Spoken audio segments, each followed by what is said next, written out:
Whatever and wherever I'm intending to shoot, especially in places that are new to me, I always make sure I spend a lot of time planning not just the logistics of getting to and moving around a place, but also what I hope to photograph and how. My team and I never go into the field without having done a huge amount of preparation. I must shoot about 95 days a year, and I'm probably at events and shows in my galleries around the world for about 50 days. People ask me what I do the rest of my time. A lot of time is spent getting to places I photograph, but when I'm not traveling, I do a lot of research. Perhaps the most underrated word in photography. Research is the platform for everything I do. We now have a material advantage over our previous generations because everything is at our fingertips. The internet has been of great help in my career as a photographer because it allows me to explore my subject matter before I set foot somewhere. I would have done so much research and thought so extensively about what I'm trying to do that when I arrive, I have confidence in my vision and know exactly how I'm going to execute it. Never underestimate how much better a photographer you can become by using the internet to prepare well. My best pictures are taken in seconds, and yet I've put in hours of research. There's no doubt in my mind about what's most important in the process of producing a great image. It's the work you do before the camera's in your hand. The hardest part of a photographer's job is coming up with ideas and deciding which to take further. Once my team and I have a concept, we reject 99% of them. It's up to me to deliver technically. But the process before using the camera is what matters. So that is an excerpt from the book I'll be reading today called How I Make Photographs by David Yarrow and Masters of Photography. So if you don't know who David Yarrow is, we'll get into that shortly, but this is my favorite book that I've read for inspiration and lessons on how to become a professional photographer and actually make a profit from it. This is the closest book to an autobiography you can get of David Yarrow at the moment. And it's absolutely fantastic. It's not too big. It's about 120 pages, 130 pages, but it's just got so much wisdom in it for us to learn. And by listening to this podcast today, that is exactly what you will be doing. And it's not only improved how I make photos, but it's also helped me learn a few things about business, sales, putting my work out there. That has given me many opportunities as a photographer that have benefited me greatly. But more on that later. Let's get right into the book. So this is a photography book, but I think it's going to be applied to anyone pursuing something that they love, whether it's interior design, whether it's a podcast, whether it's art. It doesn't have to be photography. I think the lessons David Yarrow has written about can be applied to all types of fields. The first chapter is, who are your heroes? Learn from others. So he says, my intention isn't to speak in a dictatorial, patronizing way. Rather, it is to embark on this journey in a freely flowing manner by talking about the things that are important to me. I won't talk a lot about camera resolution and f-stops, shutter speeds and ISOs, because the camera is just a conduit. The person is what really determines the photograph. I hope I can share a little of what I've learned over my many years in photography, encourage you to be very tough on yourself, to be your own biggest critic, and convince you that committing to the pursuit of excellence is the way you can fulfill your dreams. So a lot of the things he says in this book appears in all the books we'll be studying on this podcast, including learning from others, so stealing ideas from the greats that came before you, but also being a very harsh critic on yourself. That's definitely appeared in Ansel Adams' biography, and Ansel Adams is in fact someone that David Yarrow says in this book is one of his heroes. So if you haven't listened to episode 1, definitely listen to it after this, because that was on the great American photographer Ansel Adams. He says, another hero of mine is the great American landscape photographer Ansel Adams, who said, you don't make a photograph just with a camera. You bring the act of photography, all the pictures you have seen, the books you have read, the music you have heard, the people you have loved. That really resonates with me. It's not just about the moment you press the shutter. It's about who you are and everything you have experienced. So he goes on about where he gets his ideas from, which I think is really wise advice and something we can learn from, because You see these pro photographers, they're creating these amazing shots that obviously have put a lot of money and time into. But where did they get the ideas from in the first place? That's what we should be learning. So he says, I get a lot of my ideas from wandering around, looking, and also from studying films. Filmmakers, particularly Steven Spielberg, Ridley Scott, and Martin Scorsese, have had a huge influence on my career. Fellow passengers on airplanes sometimes raise an eyebrow because when I'm watching a film, I've been known to get my camera out and take a picture of a moment that resonates with me, that sparks an idea. It must seem as though I'm nuts, but I'm just looking at the way Scorsese framed a scene. Robert Capa famously said, if your pictures aren't good enough, you're not close enough. And that resonates with me in terms of my style. Yeah, so it's clearly a good technique to do what Yarrow is advising, to get inspiration from your entire life, just by looking around, but also by studying films. Because what he's saying is if he sees a frame in a film, whether it's a Spielberg film or a Martin Scorsese film, if he sees something that resonates with him, he'll pause the film and then take a photo of that frame and then potentially use that as inspiration for one of his photos further down the line. Don't restrict yourself from getting inspiration from not just other photographers and photographs, but also all creative industries and all types of work. It doesn't have to be just from photography. And yeah, Robert Capa's quote, if your pictures aren't good enough, you're not close enough. I think that is definitely the case. You want something that is in the frame straight away, that's in the foreground, that just is right in your face.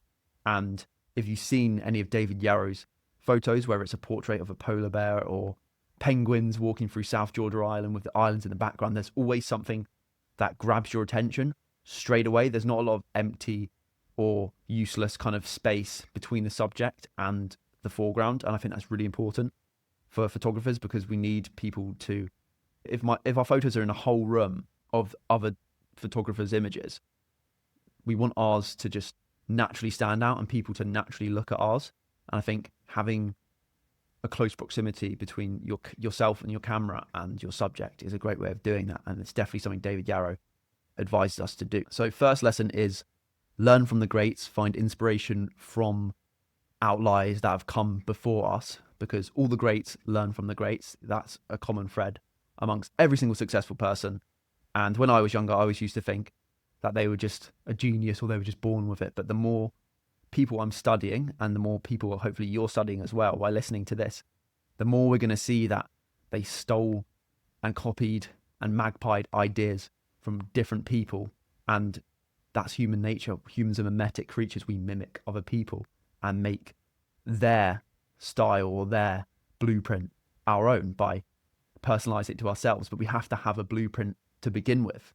And that's not to say that we should just plagiarize someone's work or just steal someone's words and stuff. Obviously, add your own thing to it. I think a good way of doing this is seeing what you resonate with and then trying to copy it yourself, but thinking, how can I actually improve this? Because it's actually building on from the greats' work, and it's almost like standing on the shoulders of giants. So I think that's a good way of not feeling too guilty about copying people that have come before you and also improving it. So it's a kind of win-win. So let's go. So a bit about his backstory. So he was born in Glasgow and his parents split up. He moved to England, went to a prestigious private school, but he fell in love with photography during his teen years. So he said, there was a darkroom and a photography society at my school. When I saw a print come through in a tray for the first time, I had what you could call a visceral moment. I felt there was a voice telling me that photography could be part of my life. It was an incredible emotional experience, something of an epiphany. Other photographers will probably say the same thing. Yeah, I definitely agree. From that day, I knew that photography could play a big part in my future. So that happened with me as well. I had a epiphany when, after COVID, I was getting my passport photo taken. I had to go into a camera shop. I walk in and then just look around and see shelves full of cameras. And there's just something that clicked in my mind. And I knew from that moment I had to get a camera. So I spent a month researching, bought my first camera, and ended up where I am now 5 years later. So yeah, I had that kind of gut instinctive, visceral moment that David Yarrow is talking about as well. So that's good to know on my behalf. And I think that's the same with every passion and everything that people end up succeeding in, because Jeff Bezos says, you don't find your passions, find you. I think that's definitely true. And that's basically exactly what David Yarrow is describing here. Also, I picked the worst day to record an episode this week. About 50 meters down the road, there are people cutting down trees and using chainsaws. So apologies for any background noise you hear in this episode, but I didn't want to not do an episode and thought, let's just get on with it. But yeah, sorry in advance if you hear any loud chainsaw noises. It's very inconvenient, I know. So basically, he goes through school, and at 18, 19 or 20, he's mainly photographing Scottish football matches just on these like cold, rainy nights. And he ends up going to the World Cup for a newspaper. And it's I'm going to say 1986. It was in Mexico. Yeah, I think it was 1986 World Cup finals. And he photographs Scotland, but unsurprisingly, Scotland get knocked out early. Most of the Scottish photographers representing the newspapers go home, but David Yarrow stays and ends up staying until the final, where Argentina are playing, and he ends up being like representing a massive newspaper. He says, so it got to the final. FIFA had a rule that said every nation that qualified for the World Cup could have one photographer pitch side. By default, I was allowed onto the pitch because all the other accredited Scottish photographers had now gone home. Photographers who worked for newspapers such as the Scotsman, the Herald and the Daily Record had left after the first round. There was no way those newspapers were going to continue to pay their expenses when they could buy a picture from the photo agency. As it turned out, one of the London broadsheets needed another photographer on that pitch that day. So I ended up, age 20, working for the Times at the World Cup final. The game ends and Argentina win, and all the Argentinians run on the pitch. There's like 20,000 of them.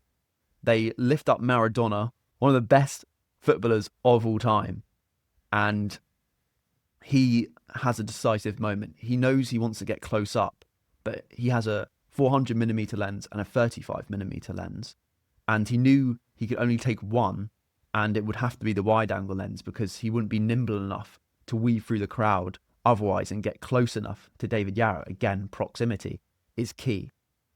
So he ends up leaving his 400mm lens, which must have cost thousands of pounds even back then, at one of the goals, and it could have easily been stolen. He goes through the crowd, gets as close as he can, lines up a shot as Diego is lifting the World Cup, and he looks directly at David Yarrow and ends up getting one of the most famous World Cup shots of all time. It's absolutely iconic. He says, I took only one decent photograph during this entire tournament, and it was this picture, taken after everything had effectively ended. I was just a few feet from my subject, and that enabled me to create the immersive picture that you see on page 12. That was a big moment for me as a young photographer. So I feel like that's probably where the proximity piece of wisdom really seeped into David, because he ended up being like Scottish Photographer of the Year or something after that, photographing at the Winter Olympics in 1988, the Cup final, but ends up not choosing photography to study at university. His mum was an artist. He had the dilemma of whether to do photography at university or go banking. He ends up doing banking and then joining County NatWest, a merchant bank subsidiary of NatWest Bank in London. He says in the podcast he sells his soul and joins County NatWest instead of becoming a photographer because he had two job offers, one from County NatWest and one from some photo agency. Ends up not choosing his passion and goes to the trading floor to basically become a stockbroker. But during the 1980s and 1990s, he basically quits County NatWest and does something very interesting instead. He said, when I returned to the UK in 1992, I kept thinking, I want to be on this other side. I want to be the person who gives orders. And so, in the mid-1990s, I made what was, at the time, a fairly cavalier decision to leave banking and set up my own hedge fund. I was 29 years old. Truth be told, I didn't really know what I was doing, but luckily, I did reasonably well. I went from managing a small amount of money to a lot, close to $1 billion. My team grew from 4 or 5 people to 30, and my life went from being quite enjoyable to horrible. There was a huge amount of pressure because we were looking after a lot of people's money and careers.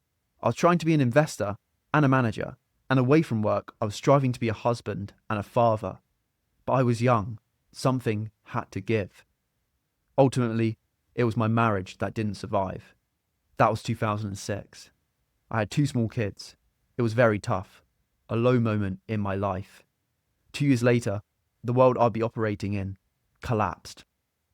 So he goes from a young guy getting a lot of money, working in the big city, gets to $1 billion hedge fund, is absolutely miserable. His marriage falls apart, and then his entire industry falls apart in the financial crash of 2006, 2008. And he says he was absolutely miserable. He was depressed. And to escape this, he says, from 2003 to 2004, my only salvation, the only way I could get peace and comfort, was to get away. I'd gone to some of the most remote parts of the world. Why not? I thought. Why not go to Greenland, Iceland, Chile, where no lawyers or investors can get in touch with me? Looking back now, I realised I was escaping. Ended up producing a book called Nowhere. And it's just a kind of mix of different landscape shots from his travels. He says, I was on a journey and it seemed the right thing to do at the time. I needed to have something else, a passion to channel my energy into. I can see now that I was very lucky to have photography as an outlet at that time and had to have the means to take those trips. I remember someone who worked in my industry saying to me at an event, David, you seem much more comfortable with a camera in your hand than a Bloomberg machine. And he was right. Photography was my escape. It was where I could be myself. So he starts to realize that this hedge fund isn't for him, and his passion of photography is slowly coming back into his life. And he ends up staying in his hedge fund for quite a while, but a few years later ends up closing his hedge fund, I think in 2014, maybe 2012, 2014, and starts his career as a fine art photographer. But he spent 5 years in his spare time researching and making a business plan so he could succeed in photography and actually make a profit and provide for his children doing so. He says, I probably owe a great deal to the photographer Jim Brandenburg. I've never had the privilege to meet him, but his iconic picture of half a wolf's head jutting out from behind a tree is widely credited as a key moment in the history of wildlife photography. This was what made me realise that I wanted to pursue a career as a fine art photographer using wildlife as my subject. So he's very against the term wildlife photographer. He sees himself as a fine art photographer and his subject mainly wildlife. And I think that's just a way to brand himself and differentiate himself from conventional wildlife photographers, because if you don't know, Yarrow has his work in the world's most famous galleries in huge poolside table prints, and they're these majestic shots in black and white of lions and zebras and bears, like life-size almost, on these fancy gallery walls. And that was because he knew the only way to make profit from photography in a substantial way was to market it as fine art photography and sell it via the gallery system, where he could rack up prices of tens of thousands of pounds. And he's even had his photos in Sotheby and Christie auctions sell for over £100,000. So he clearly put a lot of preparation in, and it's paying its dividends now. This is one of my favourite chapters. So it's called Do Your Homework, the importance of research and preparation. So, like I said in the excerpt, he says, research is the platform for everything I do. He spends the majority of his year researching different places, and he gets onto that on the next page. He says, whether you are planning to spend a day photographing on Merseyside or in a village in Morocco, the first thing you should do is look up the place and find the images that are already out there. Some you might like, others you might not, but study them and ask yourself what works and what doesn't. It's crucial to give yourself time in advance to brainstorm the kind of shot you want to achieve, or at least try out. The actual taking of the picture is the last part of a long process. It's the climax. I think that's true of just about any kind of photography. There are photographers who make photos and photographers who take photos. I'm very much in the making category. To me, that means doing research and having a clear idea of what you're setting out to achieve. My aim isn't to document animal behavior in the way that a National Geographic photographer might, although I have huge amount of respect for those photographers. Neither am I interested in returning with a portfolio of images, nor do I feel pressure to create a photo essay. Rather, I'm looking to create artistic images, one-offs, intimate photographs with soul, depth, and emotion. He, like Ansel Adams, is very much in the camp of do your research, visualize the image you want to make, and make the shot. Put loads of planning in, put loads of preparation in. Don't just walk around like a documentary photographer and just snap pictures or fleeting moments. No, we need to step back, spend months research, figure out the exact shot we want to get, and then executing it efficiently. And I'm definitely, after reading this book and Ansel Adams' autobiography, in that camp of doing your homework, because if you don't do your homework, you're not going to be prepared enough and you won't end up with as good images unless you get really lucky. So it definitely is very important to do that. It's all about iterations. It's all about reps. It's all about planning before you go out and make the picture. He says, so he's basically talking about his first breakthrough image taken in South Sudan, which really changed his career. It's called Mankind. And it shows Dinka herdsmen in a cattle camp, one of the largest in the world. Thinking ahead and planning meticulously allowed me to take this shot. I wouldn't have been able to get this shot if I'd not had the foresight to take a ladder with me. I'd researched the landscape, and knowing it was flat, I realised I'd need to be up high to get the dramatic view I wanted. Do your homework, then have an idea of what you want to achieve before you leave home. You must know the kind of shot you're aiming for, even if you end up changing direction.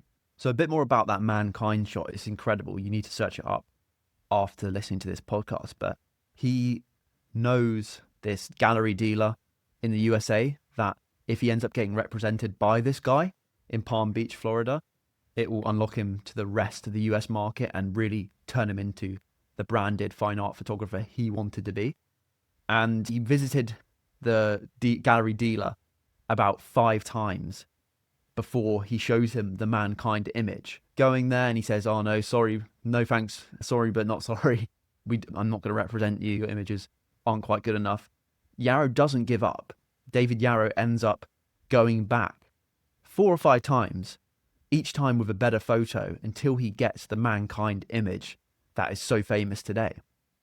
And as soon as he shows the gallery dealer the Mankind image, he says, I'll represent you tomorrow.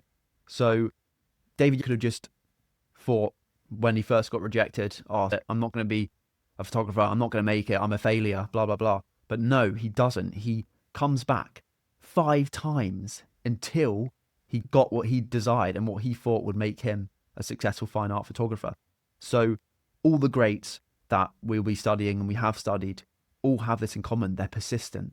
As soon as they believe something, even if they haven't got the proof of it yet, even if they don't have the ability yet, they keep persisting until they succeed and the opportunity that they desired arises.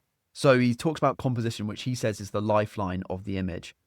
If you're shooting with a wide-angle lens, you have to make sure the composition isn't too loose. The danger is that if there isn't anything within 5 or 6 meters of the camera when you're using a wide-angle lens, it can lead to a boring composition. So I've learned over time to always make sure there's something quite close to the camera.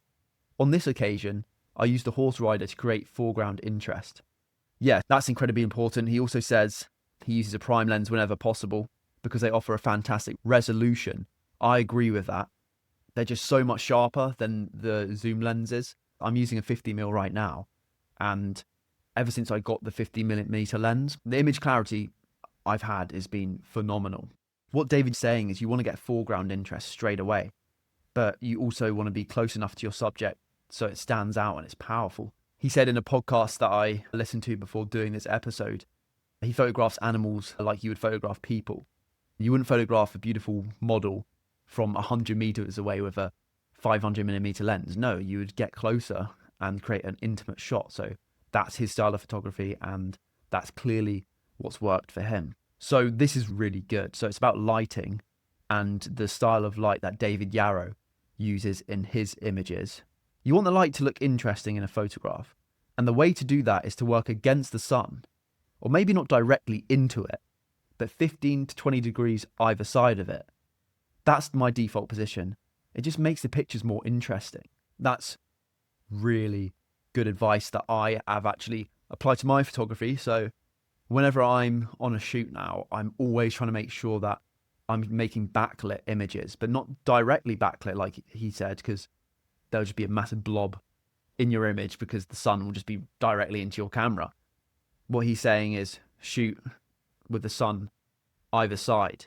And I've tried it out myself, and the tonal range and the kind of dramatic lighting it creates is phenomenal. So if you haven't done that, is a really good, simple tip for you to use to improve your photography. Shoot against the light.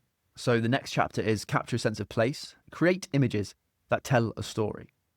Wherever I'm shooting, I always try to give the viewer an idea of what it's like being in that place, to capture its essence. When people look at my images, I want them to be transported to wherever it is I've shot that picture, to feel something, to be engaged while I'm going to photograph. I always think about the landscape first. I want to make sure the location is fantastic and the time of day is right. Storytelling is important in my work. It's part of the process of telling a story, and part of the process of telling a story is choosing the right lens. I generally prefer wide-angle lenses to telephoto lenses. It's just how I like to make pictures. If I'm photographing a person, my starting lens would probably be a 35mm, a great portrait lens. The same goes for animals. But when he photographs more layered and structured images where you have an animal and then maybe interesting background context, like his shot of penguins in South Georgia Island called the Breakfast Club, really good image. It's basically emperor penguins at the bottom of the frame, and there's so many, there must be like 1,000 of them. They just trail off into the distance, and then that leads your eye to these beautiful mountains in the background. And he says that he tends to use a 50mm lens or 58mm lens for them kind of shots, because it just makes sure there's enough kind of a little bit of compression, so the background is big enough and sharp enough and more interesting enough, but it also captures your eye because the subjects are close to the bottom of the foreground as well. So it's a really good setup to use if you want to get them kind of narrative, contextual shots with maybe a person or animals against a lovely background. Also, he says more about this kind of style of images. When you're on a shoot, David Yarrow says this, when you're on a shoot, keep thinking about how you fully capture the place you're in. Try things out. Also think about how you might be able to tell a story. Don't just take a record shot that says, I was here. That's what postcards are for. Be true to the place. Show your viewers what it's really like. So he talks about sharpness, basically just try and have the most interesting or the closest thing in the frame pin sharp, whether it's the eyes or the teeth of a crocodile. That's really important. He also talks about eye contact, which captures emotion and character. It's said that eyes are the window to the soul, and an animal's eyes are so much. You don't want to photograph your subjects from 100 meters away. You want to photograph them close, whether your subject is a person or an animal. There are lots of important words in photography, and one of them is emotion, which comes from the eyes.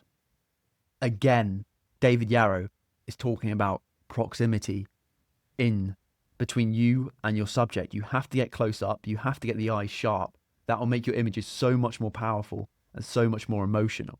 He also says something about the ISO, which is quite interesting. He says, cameras are so good these days that unless your ISO is really through the roof and like 3,200 plus, you're going to have a good picture.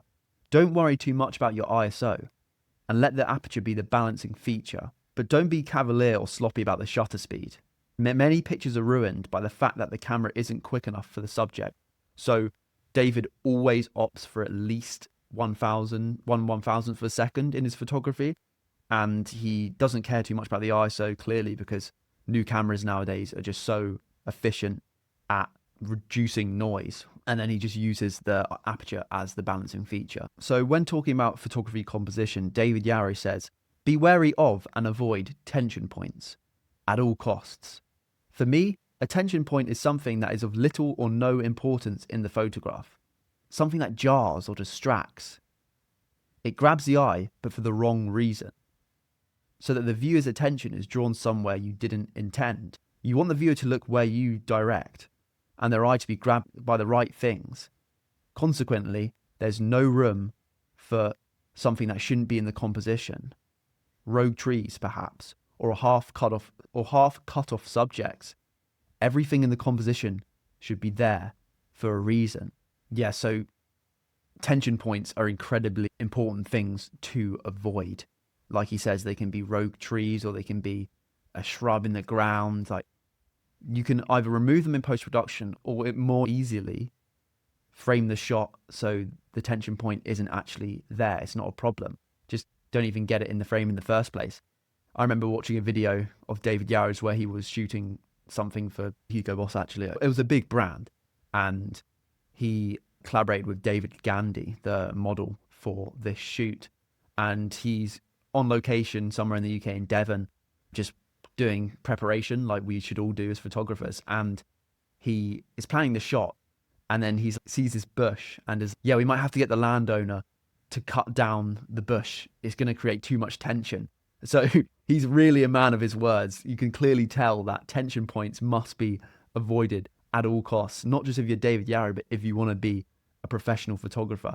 If something's distracting in the image and pulls the eye away from the main subject that you're photographing, you have to remove it, whether it's in post-production or during the shoot. So David Yarrow also highlights the importance of patience and persistence. He says, one lesson I've learned is not to underestimate the importance of patiently returning to the same place. Going back somewhere again and again can eventually lead to success. I've visited Montana probably 20 times, and I'm never tired of it. I keep returning, not just because I love it there, but because I know it well. And for that reason, I have a better chance of getting the kind of photograph that is worth writing to home about. Familiarity and knowledge are very helpful in photography. Never give up. That should be the key part of a photographer's mindset, because it's often exactly when you feel most like giving up, is when things aren't working, that you get a breakthrough. I remember the effort it took for me to try and photograph. I remember the effort it took to get my photograph Jaws in South Africa in 2011. After 28 unsuccessful hours over 9 days, lying on a boat deck in False Bay near Cape Town, waiting for the shark to surface, I finally got the shot I had been hoping for. A great white shark snapping at a Cape fur seal. Patience is a necessary prerequisite of being a photographer. Not just for wildlife photographers, but for anyone who's trying to be an outlier in any industry or any field or any career. We have to realize how long it actually takes. Big things start small, and patience and persistence are key if you want to succeed. You're very unlikely to succeed when you try something straight away, but if you do small, relentless iterations over a long period of time and keep improving every action you take, and you're patient and you do it persistently, you'll end up succeeding. But what David Yarrow is saying here, and what many of the greats say, is it's not an overnight success. The public praises people for what they practice in private, and it takes a lot of practice, a lot of patience, and a lot of persistence doing one thing and trying to improve it over and over again before you get the results you deserve. So just stay in there, keep going, keep working hard, and you eventually, with patience and persistence, become successful and become an outlier like the people we're studying on this podcast. So David Yarrow has a good lesson about learning from your mistakes and seeing failure as a stepping stone on the road to success. He says, I take my fair share of bad pictures, and that's not false modesty. In my career, I've taken huge numbers of bad pictures, and some good ones too. I'm quite proud of that, actually, because it shows that I've taken a lot of photographs, which is good. How can you get better as a photographer if you don't take many pictures? You can't. It's as simple as that. It also shows determination and a willingness to learn from mistakes. Or not even mistakes, but things you haven't got quite right yet. Like I said just earlier, we need to keep putting the reps in, putting the iterations in, taking more photographs, sending more emails out there, doing more of the same thing that you enjoy doing and that you want to make a career out of. You can't become a professional athlete by running once a week. You can't become a professional podcaster by doing one episode a month. You can't become a professional photographer by taking a photo once a week or going on a shoot once a week. It has to be as much as possible, preferably every single day. This is exactly what the greats do. They put the work in over a long period of time and then they get called an overnight success, but it's not. We have to keep failing every day and expect to improve from it in the long term. And we will if we're patient enough. And yeah, I don't think failure is a bad thing. I think it's a prerequisite for success, David Yarrow saying. I think everyone that we admire and that we'll be studying have had a lot of failure in their life because they've taken a lot of action. They haven't been scared to fail, and that's ultimately led to their success.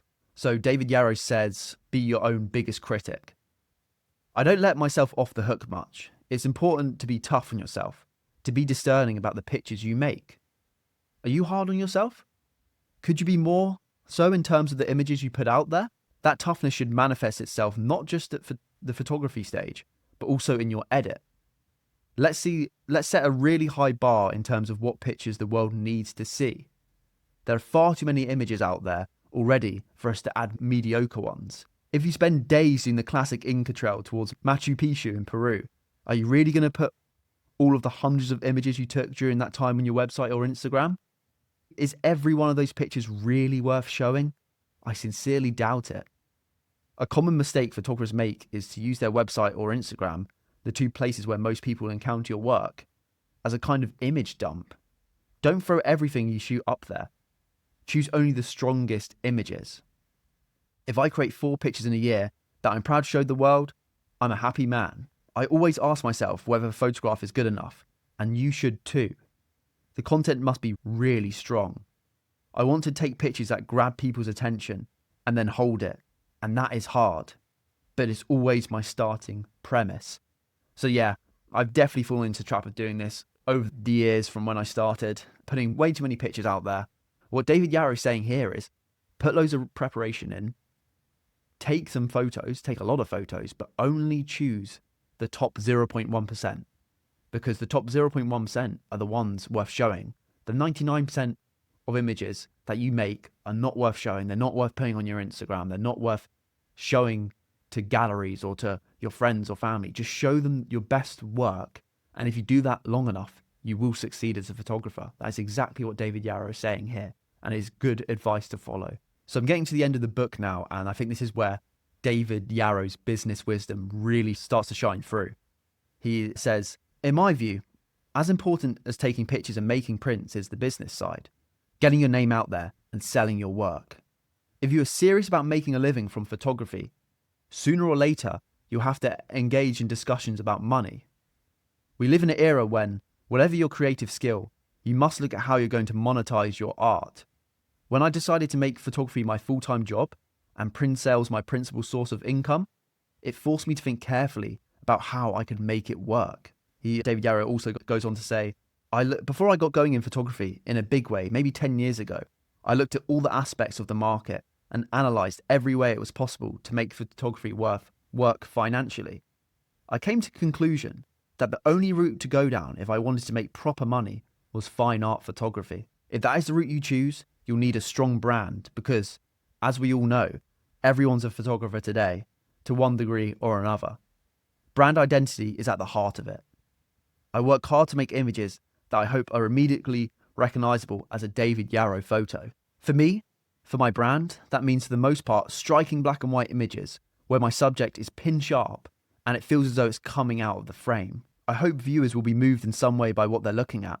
That's what I'm trying to do, to bring viewers as close as I can to nature and its wonderful creations, or to immerse them in scenes that I've created. It's becoming increasingly difficult to make money from photography, so you have to be clever about how you do it.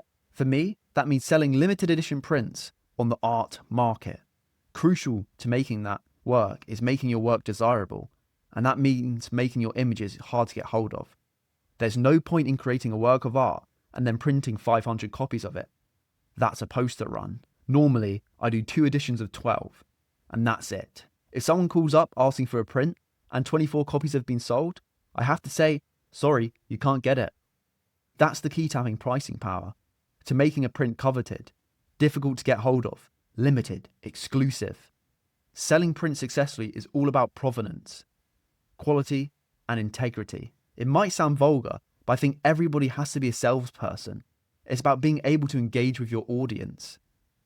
I might spend 100 days a year photographing, but I probably spend many more days marketing myself and my work. Let me repeat what David Yarrow just said. I think everybody has to be a salesperson. It's about being able to engage with your audience. I might spend 100 days a year photographing, but I probably spend many more days marketing myself and my work. There are 2 parts of the job in my view.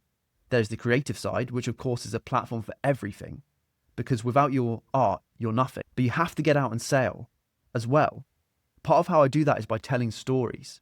On my website, for example, each image has a name, and I try to tell a little bit of the story behind each image to give people insight.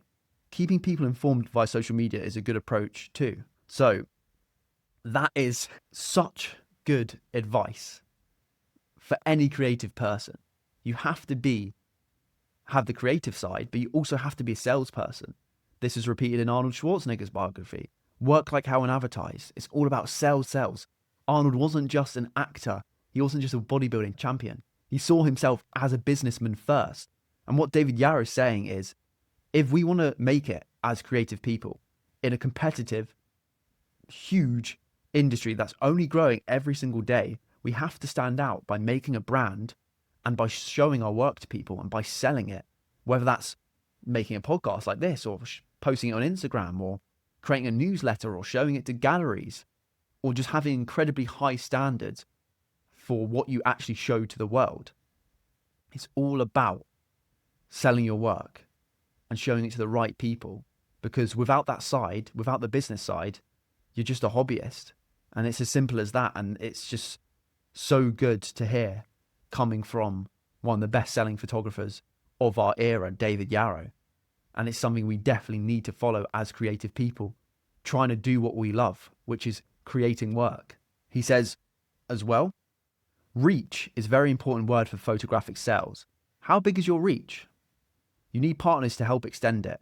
Galleries will allow you to do that, but it takes time to break into that world. I understand how galleries work because I spent a lot of time studying them. So David Yarrow is saying, put the research in, do your homework, study the galleries. My advice in regard with galleries is to never give up. I got rejected by my most important gallery several times before they took me on. Second, don't try for gallery representation too early. Galleries are not going to be interested in one picture. If you've taken a great picture, that's not good enough for a show. You'll need to present a portfolio of pictures. If you turn up prematurely, it could put off a gallery forever. So bide your time. Wait until you have a portfolio of maybe 12 to 15 images. Try to find a gallery close to home and build from there. There's nothing wrong with starting small. Big things start small, remember that. Start humbly and work steadily to build up a strong portfolio of images. And as ever, read. Use the internet. Look at galleries.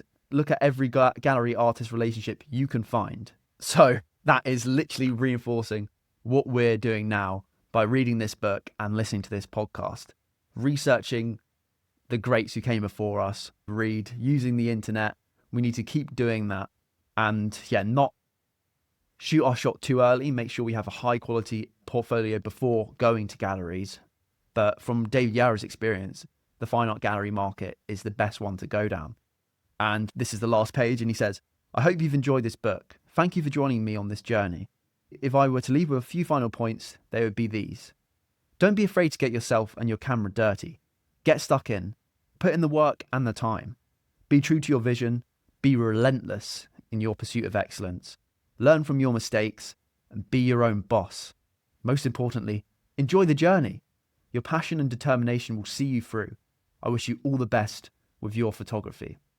And that is where I'll leave it. I highly recommend How I Make Photographs by David Yarrow. Link for it will be in the show notes. And if you buy the book using that link, you'll be supporting me and the show at no extra cost to you.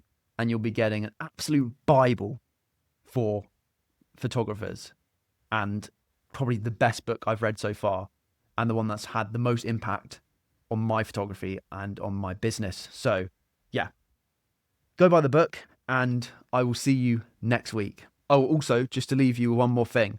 If you want to subscribe to my newsletter, and final thing, if you want to get the podcast episodes 24 hours before anyone else, and you want to join 1,000 other people already doing this, and also access my free reading list, where it has all the books we're going to be studying on the show that have had the most impact on my life so far, go in the show notes and there will be a link for you to subscribe to my newsletter, and the podcast will be delivered to your inbox via email 24 hours earlier than YouTube, Spotify, Apple Podcasts, and everything. And it's completely free for you to sign up.